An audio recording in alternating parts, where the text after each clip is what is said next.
கர்த்தராகிய இயேசு கிறிஸ்துவினிடத்திலே முழு மனுக்குலமும் வருகிறதான ரெண்டு பெரிய காரணங்களை வேதம் சொல்லுகிறது. കർത്താവായ യേശുവിന്റെ അടുക്കൽ മുഴു മാനവരാശിയും വന്നെത്തുന്നതിന്റെ രണ്ട് കാരണങ്ങളെ കുറിച്ച് ബൈബിൾ പറയുന്നു. ஆதியாகமத்திலே அவர் சமாதான பிரபுவாக இருக்கிறபடியால் ஜனங்கள் அவரிடத்தில் சேர்வார்கள் என்று சொல்லப்பட்டிருக்கிறது. ഉൽപ്പത്തി പുസ്തകത്തിൽ അവൻ സമാധാന പ്രഭുവാകിയാൽ ജനങ്ങൾ അവന്റെ അടുക്കൽ വന്നെത്തുമെന്ന് പറയുന്നു.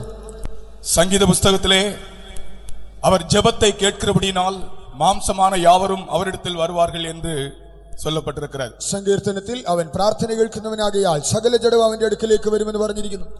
அன்றைக்கும் இன்றைக்கும் அதே வார்த்தை இயேசுவை பற்றி மாறாததாகவே இருக்கின்றது. അന്നും ഇന്നും യേശുവിനെ കുറിച്ച് അതേ വാക്ക് അത് മാറാത്തതായിരിക്കുന്നു. அவர் சமாதான பிரபுவாக இருக்கிறபடியால், அவர் சமாதான கர்த்தராக இருக்கிறபடியால், அவர் சமாதான காரணராக இருக்கிறபடியால் ஜனங்கள் அவரிடத்தில் சேர்ந்து கொண்டே இருக்கிறார்கள். അവൻ സമാധാന പ്രഭുവാകിയാൽ, സമാധാനകർത്തനാകിയാൽ, സമാധാനത്തിന്റെ കാരണഭൂതനാകിയാൽ ജനങ്ങൾ അവന്റെ അടുക്കൽ എത്തിക്കൊണ്ടിരിക്കുന്നു. அதுபோல அவர் பட்சபாதமின்றி மனிதருடைய ஜெபங்களை கேட்கிறவராக இருக்கிறபடியால் மாம்சமான யாவரும் அவரிடத்தில் வந்து கொண்டிருக்கிறார்கள். അതുപോലെ അവൻ മുഖപക്ഷം കൂടാതെ മനുഷ്യരുടെ പ്രാർത്ഥന കേൾക്കുന്നത് കൊണ്ട് സകല ജഡവും ജഡമായവരൊക്കെ അവന്റെ അടുക്കലേക്ക് വരുന്നു. இன்றைக்கு அவர் உங்களுக்கு சமாதானம் தருகிறவராகவும் உங்கள் ஜெபங்களை கேட்கிறவராகவும் உங்கள் யாவரையும் நம் யாவரையும் அங்கீகரிக்கிறவராக நம் மத்தியிலே வந்திருக்கிறார். ഇന്ന് അവൻ സമാധാനം തരുന്നവനായി, പ്രാർത്ഥന കേൾക്കുന്നവനായി, നാം എല്ലാവരെയും അംഗീകരിക്കുന്നവനായി നമ്മുടെ മധ്യേ വന്നിട്ടുണ്ട്. அதை விசுவாசிக்கிறவர்கள் உங்களுடைய கரங்களை உயர்த்தி சத்தமாக கர்த்தரை கொஞ்ச நேரம் ஸ்தோத்திரிப்போமாக. വിശ്വസിക്കുന്നവർ ശബ്ദം ഉയർത്തി കരങ്ങൾ ഉയർത്തി അല്പനേരം ദൈവത്തിന് സ്തോത്രം ചെയ്യാം. ഹല്ലേലൂയ സ്തോത്രം സ്തോത്രം സ്തോത്രം സ്തോത്രം സ്തോത്രം സ്തോത്രം ഹല്ലേലൂയ ഹല്ലേലൂയ ഹല്ലേലൂയ സ്തോത്രം സ്തോത്രം സ്തോത്രം. இன்றைய தியானத்திற்காக ஏசாயா தீர்க்கதரிசன புத்தகம் 57 அதிகாரம் 19 வசனத்தை வாசிக்க விரும்புகிறேன். ഇന്നത്തെ ധ്യാനത്തിനായി യെശയ്യാ പ്രവചന പുസ്തകം 57 അധ്യായം 19 വാക്യം വായിക്കുവാൻ ആഗ്രഹിക്കുന്നു. ஏசாயா தீர்க்கதரிசன புத்தகம் 57 அதிகாரம் 19 வசனம். യെശയ്യാ പ്രവചനം 57 അധ്യായം 19 വാക്യം. ഞാൻ അധരങ്ങളുടെ ഫലം സൃഷ്ടിക്കും, ദൂരസ്ഥനും സമീപസ്ഥനും സമാധാനം സമാധാനമെന്നും ഞാൻ അവരെ സൗഖ്യമാക്കുമെന്നും യഹോവ അരുളിച്ചെയ്യുന്നു. தூரமாயிருக்கிறவர்களுக்கும் சமீபமாயிருக்கிறவர்களுக்கும் சமாதானம் சமாதானம் என்று கூறும் உதடுகளின் பலனை சிருஷ்டிக்கிறேன், அவர்களை குணமாக்குவேன் என்று கர்த்தர் சொல்லுகிறார். தூரமாய் இருக்கிறவர்களுக்கும் சமீபமாய் இருக்கிறவர்களுக்கும் சமாதானம் சமாதானம் என்று கூறுகிற உதடுகளின் பலனை சிருஷ்டிக்கிறேன். ഞാൻ ദൂരസ്ഥനും സമീപസ്ഥനും സമാധാനം സമാധാനം എന്ന് പറയുന്നതായ അധരഫലം സൃഷ്ടിക്കും. அவர்களை குணமாக்குவேன். ഞാൻ അവരെ സൗഖ്യമാക്കും. கர்த்தருக்கு ஸ்தோத்திரம். ദൈവത്തിന് സ്തോത്രം. பழைய ஏற்பாட்டின் காலத்திலும் புதிய ஏற்பாட்டின் காலத்திலும் ஆண்டவரோடு தூரமா இருக்கிறவர்களும் சமீபமா இருக்கிறவர்களும் என்று ரெண்டு கூட்டத்தினர் உண்டு. പഴയ നിയമകാലത്തും പുതിയ നിയമകാലത്തും ദൈവത്തിൽ നിന്ന് ദൂരസ്ഥരായിരിക്കുന്നവർ, സമീപസ്ഥരായിരിക്കുന്നവർ എന്നീ രണ്ട് കൂട്ടമുണ്ട്. பழைய ஏற்பாட்டின் காலத்தை பற்றி சில வார்த்தைகள் பேசுகிறேன். പഴയ നിയമകാലത്തെ കുറിച്ച് ചില വാക്കുകൾ പറയട്ടെ. பழைய ஏற்பாட்டிலே தேவனை விட்டு தூரமாக இருந்தவர்கள் ஜாதிகள் அல்லது யூதர் அல்லாத மற்ற அனைவரும்.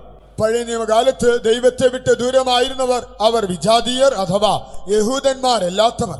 தேவனோடு சமீபமாக இருந்தவர்கள் யூதர்கள் அல்லது இஸ்ரவேல் ஜனங்கள். ദൈവത്തോട് അടുത്തിരുന്നവർ അവർ യഹൂദന്മാർ അഥവാ ഇസ്രായേലിയർ. கர்த்தர் சொல்லுகிறார், நான் சிருஷ்டிக்கிறேன் என்று. കർത്താവ് പറയുന്നു, ഞാൻ സൃഷ്ടിക്കുന്നു. என்ன சிருஷ்டிக்கிறேன்? എന്താണ് സൃഷ്ടിക്കുന്നത്? தூரமா இருக்கிறவர்களுக்கும் சமீபமா இருக்கிறவர்களுக்கும் உதடுகளின் பலனாகிய சமாதானம் சமாதானம் என்று சொல்லுகிற உதடுகளின் பலனை நான் சிருஷ்டிக்கிறேன் என்று சொல்லுகிறார். ദൂരസ്ഥന്മാർക്കും സമീപസ്ഥന്മാർക്കും സമാധാനം സമാധാനം എന്ന് അരുളി ചെയ്യുന്ന അധരഫലം സൃഷ്ടിക്കുമെന്ന് ദൈവം പറയുന്നു. உதடுகளின் பலன் என்றால் என்ன? അധരഫലം എന്നാൽ എന്താണ്? தேவனை மகிமைப்படுத்துகிற வார்த்தைகள், ദൈവത്തെ മഹത്വപ്പെടുത്തുന്ന വാക്കുകൾ, அல்லது தேவனை தன் வாழ்க்கையில் அனுபவித்ததை சொல்லி ஆண்டவரை மகிமைப்படுத்துகிற வார்த்தைகள் தான் உதடுகளின் பலன் என்று சொல்லப்படுகிறது. അഥവാ ദൈവത്തെ തങ്ങളുടെ ജീവിതത്തിൽ അനുഭവിച്ചതിനെ പറഞ്ഞ അവനെ മഹത്വപ്പെടുത്തുന്ന വാക്കുകളാണ് അധരഫലം. உலகத்தில் உள்ள எந்த மனிதனானாலும், அவன் தூரமா இருக்கிறவனானாலும் அவன் சமீபமா இருக்கிறவனானாலும், கர்த்தர் விரும்புகிறதை பாருங்கள், அவனுடைய உதடுகள் தேவனை மகிமைப்படுத்துகிற உதடுகளாக மாற வேண்டும். ലോകത്തിൽ ഏത് മനുഷ്യനും ആകട്ടെ, അവൻ ദൂരസ്ഥനായാലും സമീപസ്ഥനായാലും ദൈവത്തിന്റെ ആഗ്രഹം എന്താണെന്ന് അറിയാമോ? അവൻ ദൈവത്തിന് മഹത്വം നൽകുന്നതായ അധരഫലങ്ങൾ പുറപ്പെടുവിക്കണം.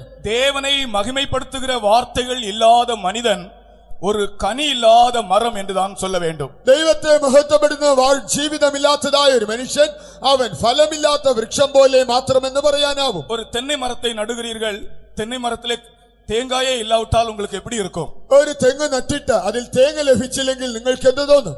ரப்பர் நடுகிறீர்கள், ரப்பர்லே பால் வராவிட்டால் எப்படி இருக்கும்? നിങ്ങൾ റബ്ബർ നട്ടിട്ട് അതിൽ നിന്ന് പാൽ ലഭിച്ചില്ലെങ്കിൽ എന്ത് തോന്നും? வாழை மரம் நடுகிறீர்கள், மாமரம் நடுகிறீர்கள், இதிலே கனி இல்லாவிட்டால் எப்படி இருக்கும்? നിങ്ങൾ വാഴയും മാവ് നടുമ്പോൾ അതിൽ നിന്ന് ഫലം ലഭിച്ചില്ല എങ്കിൽ നിങ്ങൾക്ക് എന്തായിരിക്കും തോന്നുക? இதே போல்தான் ஆண்டவரை மகிமைப்படுத்தக்கூடிய வார்த்தைகள் அல்லது ஆண்டவரை தன் சொந்த வாழ்க்கையிலே அனுபவித்ததை கூறி அவரை உயர்த்தக்கூடிய வார்த்தைகள் இல்லாத மனிதன் கூட கனி இல்லாத ஒரு மரமாக இருக்கிறான். ഇതുപോലെ ദൈവത്തെ മഹത്വപ്പെടുത്തുന്നതായ വാക്കുകൾ അഥവാ ദൈവത്തെ സ്വന്തം ജീവിതത്തിൽ രുചിച്ചറിഞ്ഞതായ ആ വാക്കുകൾ ഇല്ലാത്തതായ മനുഷ്യൻ അവൻ ഫലമറ്റ വൃക്ഷം പോലെ മാത്രം. கர்த்தருக்கு ஸ்தோத்திரம். ദൈവത്തിന് സ്തോത്രം. நீ உன்னுடைய உதடுகளினாலே ஆண்டவரை மகிமைப்படுத்தக்கூடியவனாக மாற வேண்டும் என்று உன்னை பற்றி கர்த்தர் விரும்புகிறார். നീ നിന്റെ അധരങ്ങളാൽ ദൈവത്തെ മഹത്വീകരിക്കുന്നവനായി മാറണമെന്ന് നിന്നെ കുറിച്ച് ദൈവം ആഗ്രഹിക്കുന്നു. இன்னும் ஆழமாக சொல்லுகிறேன், உன்னுடைய வாழ்க்கையிலே அவரை அனுபவிக்க வேண்டும் என்றும் உன்னுடைய வாழ்க்கையிலே நீ என்ன அனுபவித்தாய் என்பதை சொல்லி அவரை மகிமைப்படுத்த வேண்டும் என்றும் உன்னை பற்றி கர்த்தர் விரும்புகிறார். കുറെ കൂടി ആഴമായി പറയട്ടെ, നീ ജീവിതത്തിൽ ദൈവത്തെ രുചിച്ചറിയണമെന്നും നീ ദൈവത്തെ രുചിച്ചറിഞ്ഞത് എങ്ങനെയെന്ന് മറ്റുള്ളവരോട് പറഞ്ഞ് ദൈവത്തെ മഹത്വീകരിക്കണമെന്നും അവൻ ആഗ്രഹിക്കുന്നു. ஒரு மரம் கனி காய்த்தால் ரொம்ப சந்தோஷமாக இருக்கும். ഒരു വൃക്ഷത്തിൽ ഫലമുണ്ടായാൽ വളരെ സന്തോഷം തോന്നും. ஒரு மரம் கனி கொடுக்காவிட்டால் அதை பார்க்கும் போதே மனதிலே துக்கம் வரும். ഒരു വൃക്ഷത്തിൽ ഫലമില്ലെങ്കിൽ കാണുമ്പോഴേ മനസ്സിൽ ദുഃഖം തോന്നും. நான் சின்ன பையனா இருக்கும்போது எங்க அப்பா எனக்கு ஒரு விஷயம் சொல்லி தந்தார். ഞാനൊരു ചെറുബാലനായിരിക്കുമ്പോൾ എന്റെ പിതാവ് എനിക്ക് ഒരു കാര്യം പറഞ്ഞു തന്നു. நம்முடைய ஜீவியத்திலே நாம் கனி கொடுக்கிறவர்களாக இருக்க வேண்டும். നമ്മുടെ ജീവിതത്തിൽ നാം ഫലം കൊടുക്കുന്നവരാകണം. சின்ன பையனாக இருக்கும்போது எனக்கு சொல்லி தந்த ஞாபகம் இருக்கிறது. ഒരു കൊച്ചു പയ്യനായിരിക്കുമ്പോൾ തന്നെ പറഞ്ഞു തന്ന ഓർമ്മ എനിക്കുണ്ട്.